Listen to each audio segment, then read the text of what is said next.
We worry about friendship. And there's something that we worry also about. We worry about always wanting to be in control. Yes, we worry about that too. And I think that that is a big part of God's children.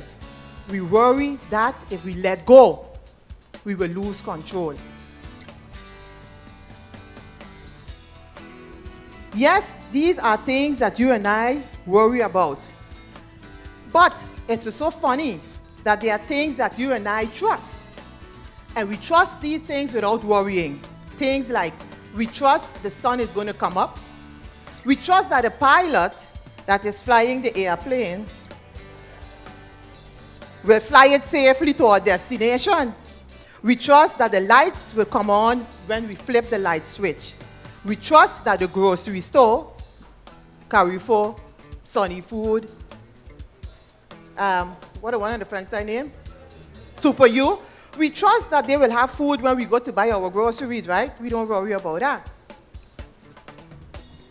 When it comes to trusting God, though, we throw up our own barriers of doubt in our minds that eventually becomes worries. Worries means that our minds are actively embracing doubt. It means that we are not at peace about our situation. It means we have placed some question marks behind whatever we have brought to God in prayer. It means we are doubting that God can handle it. Philippians 4:6 tells you and I, be careful for nothing, but in everything, by prayer and supplication, with thanksgiving, let your requests be made known unto God. And then it goes on to tell us, and the peace of God, which passeth all understanding, shall keep our hearts and minds through Christ Jesus. Letting go of those burdens, letting go of those concerns, means that you and I have come to grips.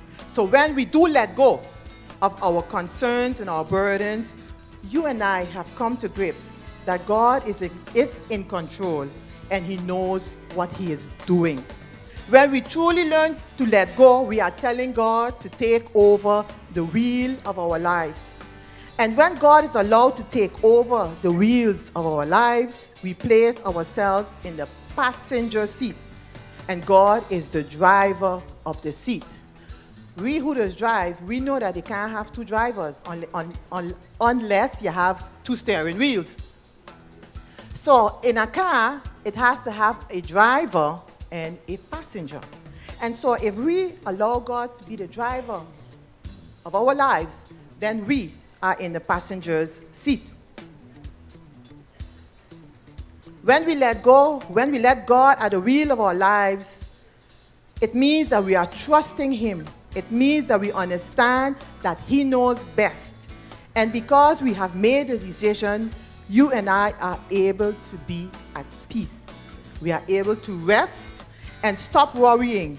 It means because we have chosen to let go, we will ultimately experience His peace because we have chosen to let it all go.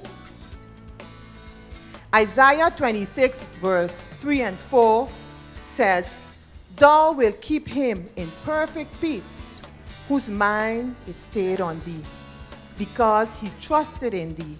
Trust ye in the Lord forever, for the Lord Jehovah is everlasting peace. And remember, let it go. God has it all under control, so you and I can let it go.